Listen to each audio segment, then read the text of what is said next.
Magandang umaga, magandang tanghali, magandang gabi mga kapatiran ko kay Kristo, mga kaibigan, saang dako man kayo naroon. Naalala niyo pa ba ang tungkol sa paglibing kay Jesus Christ?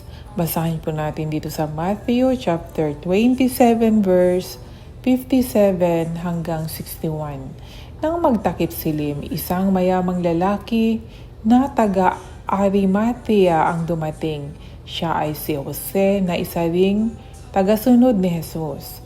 Pumunta siya kay Pilato at hiningi ang bangkay ni Jesus. At iniutos naman ni Pilato na ibigay ito sa kanya. Kaya kinuha ni Jose ang bangkay at binalot ng malinis na telang linen.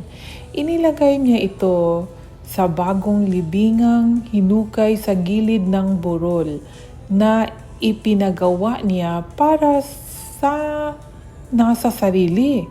Pagkatapos, pinagulong niya ang isang malaking bato upang takpan ang pintuan ng libingan at saka siya umalis.